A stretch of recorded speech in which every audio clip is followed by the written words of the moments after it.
Very good morning to all you students there.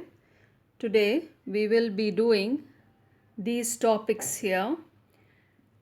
Contents taught in organizing, difference between functional structure and divisional structure, difference between formal and informal organization, comparison between the three elements of delegation, and the last is difference between delegation and decentralization. So all the difference we are doing it together. So just first we'll go into the contents. What are the things that we had to do in this chapter? So you can see the syllabus here. We had to do concept and importance of organizing that we have done. Under organizing, we have done the steps in the process of organizing, importance of organizing. All these things has been covered. Then when we say about organization process, that is steps. Then we have talked about the advantage, disadvantage of functional structure, meaning, likewise meaning, advantage, disadvantage of the divisional structure we have done. Then we have talked about what is a formal structure organization, what is informal organization, what is the concept and what is the difference between the two. So we have done that also. Then last two classes we have been doing, that is delegation, concepts, elements, importance, and thereafter I did decentralization, concept and importance, and I have also gone to the relationship between delegation and decentralization. We have done this. So now let us come to the difference. The first difference that we will be doing here is functional structure and divisional structure. So first difference is based on meaning. It refers to grouping of jobs of similar nature under one department. One kind of a job, like if production people are doing only production job, that is they are doing one kind of job, they are all involved in production. Advertisement department are doing only one kind of a job, that is advertisement. So they are all really doing related jobs, that is advertisement. So the grouping of jobs of similar nature under one department. However, when we talk about divisional structure, it refers to grouping of jobs of one product under one department. So when I say one department in divisional structure, it means we are just talking about one particular product. This department, as I told you, divisional structure is applicable to the companies which are producing more than one product. So there the grouping is on the basis of product. Next, formation. It is formed on the basis of functions. Of course, I told you that production is one function. Then sales is one function. So the basis of dividing the department is function. It is formed on the basis of product. Divisional structure is formed on the basis of product. Specialization, it leads to functional specialization. Again, the same thing, it leads to product specialization. It is difficult to fix responsibility on a particular department. Now, when we say about the functional structure, the departments, it is very difficult. If supposing if a company has not achieved sales target, then it is not certain that the failure is due to the production department or the sales department, because all are having only one goal and they are all moving towards one goal. So since they are all the departments are working under for one goal, it is very difficult to fix up the responsibility. You cannot blame the production department or you cannot blame the sales department. It is very difficult to fix responsibility here. However, when we are talking about the divisional structure, each department has a different goal. Departments are divided on the basis of their products. So, if a company is having a number of products, departments are divided according to the products. So, and different products will be having different goals and functions. So, and they are independently working. They are not related to each other. So, whatever they will do, they will be accountable for their profit and losses. So, this is what is responsibility. It is easy to fix responsibility in case of a divisional structure. Managerial development, there is less chance for overall development as managers become specialized in one function only. I need not explain this, children. Again and again, I'm telling you, the person in the production department will only be doing production. So he is going to specialize in only production. We cannot expect him to do the sales job and advertising job. Then, managerial development is easy due to greater autonomy and chance to perform multiple functions. But in divisional structure, there is a chance of multiple function. A person can be used for the production department, for the same the person production department in that is making of footwear. The same person can be put into some other department. Okay, so there's greater possibility of fluctuations of job. Okay, so they can have greater opportunity of managerial development. Now next is, it is economical as there is no duplication of work. It is costly as all resources are required in each department. So this earlier also I have done and explained this. Okay, so next we are talking about just an example I'm giving you here. You recognize what is the thing. Hindustan Limited is manufacturing computer, soap, textiles. Which type of organization structure would suit the requirements of such organization? So I think it is very clear which organization structure will they suit. That is a divisional structure because number of products have been made here. Next, Aman Limited is manufacturing toys and has production, sales, purchase, finance departments. Which type of organization structure would you suggest to them? So here when Aman Limited is only manufacturing toys and there are number of functions that he has to do in the organization. So he can divide the organization on the basis of which type of a structure, that is a functional structure. I hope it is clear now. Next, we are coming to difference between formal and informal organization. So when we are talking about formal and informal, the first one, informal, it refers to structure of authority relationship created by management. So formal structure made by the management.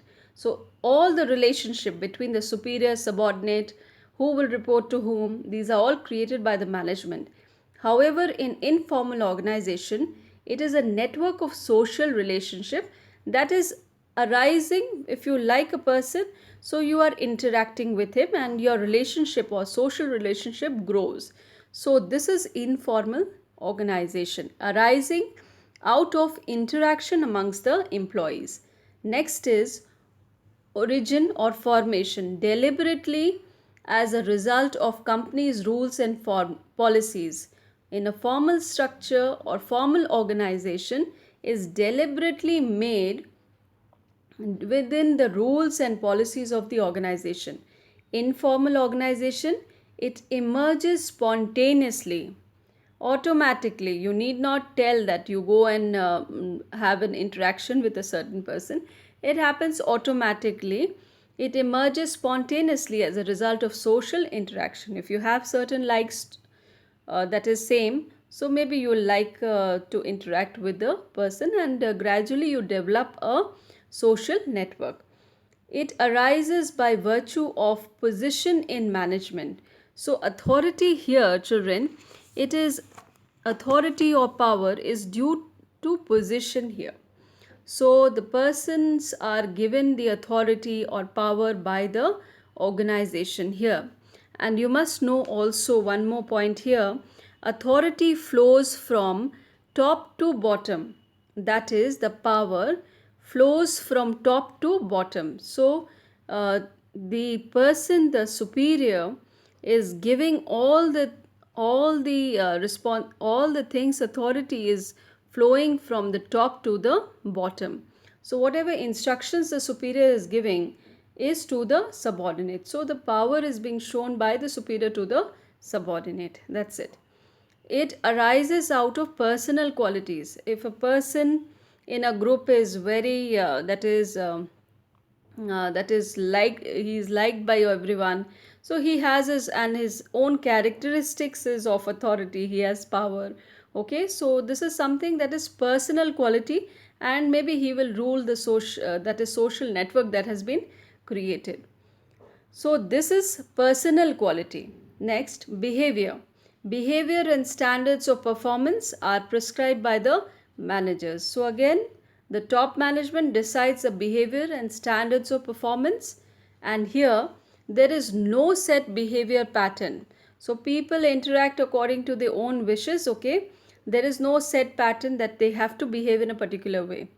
Next, flow of communication. Communications takes place through formal channels known as scalar chain.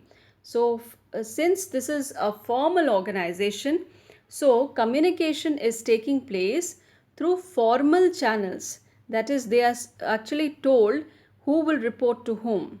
Like in scalar chain, we are having scalar chain being used here in the formal organization. Next, it makes more use of informal channels which are not fixed, no fixed path, such communication. Okay, so known as grapevine communication. We sometimes tell this communication as grapevine communication, flows very fast. This communication is flowing very fast from one friend to the other, but it has a great risk of rumors that we have done as a disadvantage of informal organization. Now next is nature. It is rigid in nature because everything is according to the rules and policies, and this is more flexible because it is a social network and running according to the social wishes. Okay, so this is it, children. So this is formal and informal organization. Now let us just see an example of this formal and informal organization. Now see this, a company assigned duties and powers without creating formal responsibility relationships. So a company is giving the duties and powers and there is no formal relationship that has been decided. The entire business started working on gossip, rumors, and on the basis of personal relations. So the organization is running on the basis of personal relation. So discuss the importance of the concept lacking in the management. So what is lacking here, children? When you are having rumors, you are having gossip. So this is formal or informal? This is informal. So what is lacking is formal organization, because without creating formal authority responsibility relationships. So I hope it is clear to you. Next again we come. The employee of Manik Limited, a software company, have formed a dramatic group for their recreation. Name the type of organization so formed and state its three features. Now children, here the Manik Limited employees have formed a dramatic group, that is a drama group, because some of them they like to have be in plays or dramas, so they form a group that is with social interaction they come to know that they are liking they like to play dramas, so they form a group for recreation purpose, that is for entertainment purpose. So this kind of an organization, the type of organization here mentioned is informal organization. Okay, next is comparison between authority, responsibility, and accountability. Now, these are three elements of delegation. All of you must be remembering that these are the three elements of delegation. So, what is authority? Authority is power. It is the right power granted to an individual to facilitate the performance of assigned tasks. So, a person is given the right, the power so that the work is performed. Responsibility is the obligation. What is obligation? A person is bound to a course of action. So he is having obligation of an individual to carry out the assigned task or duties. So when the superior is giving the responsibility to a subordinate, So it becomes an obligation of the subordinate to act according to the superior or fulfill the targets that is set by the superior. Accountability, it is answerability, okay? So accountability is the obligation to carry out responsibility. So again, it is a bound, the person is bound by his that is by the superior, that he will be answerable to the superior. Now come to the next, delegation. It can be delegated, that is, it can be shared. Authority is something, it can be shared. However, responsibility cannot be entirely shared, because I told you the ultimate responsibility will be of the superior. Next, accountability, it can never be delegated. Final accountability lies with the superior, that is, the superior who is sharing the task with the subordinate, but he is accountable, answerable for the task completion or for not completion. So he is finally answerable. So it can never be delegated. The next one, origin. It arises due to formal position in an organization. A superior is having a formal, he is having authority, power. So he is giving away his task, or he is sharing his responsibility or his work with the subordinate. Responsibility here, it arises from superior subordinate relationship. If a superior is trusting a certain subordinate, so he will share the task with that subordinate. It arises due to delegation of authority. Again, sharing of, delegation is sharing of work. Flow, it flows downwards as superior has authority over subordinate. It flows upward as subordinate is responsible to his superior. It flows upward as a subordinate is accountable to his superior. So subordinate is accountable to his superior, but final accountability, children, again I'm telling you, is of the superior. Nature, authority is power, responsibility is obligation or bound by a certain act. Accountability is answerability. Okay, so these are the comparison of authority, responsibility and accountability, the elements of delegation. You remember delegation, all of you, I think, that is sharing of tasks by a superior with his subordinate when he is overloaded with a task. Okay, so the next topic that we are doing is difference between delegation and decentralization. Now last class I told you about the relationship between the two. Now let us do the difference today. It refers to a process of sharing of task or responsibility and authority between a manager and his subordinate. Very clear? It refers to evenly and systematic distribution of authority at all levels of management. Last class we have done that. Here when we are talking about distribution of authority, it is not only between two people, superior and the subordinate, but it is between all the levels of management. It can be the middle level, it can be the lower level management. So authority is shared amongst all the people, all managers in the organization. So it is a bigger concept here. Then freedom of action, less freedom is given to the subordinate, and here more freedom is given to the subordinates. Status, this process is done as a result of division of work. The workload on the employee, that is the superior, is too much. So he is unable to manage his work.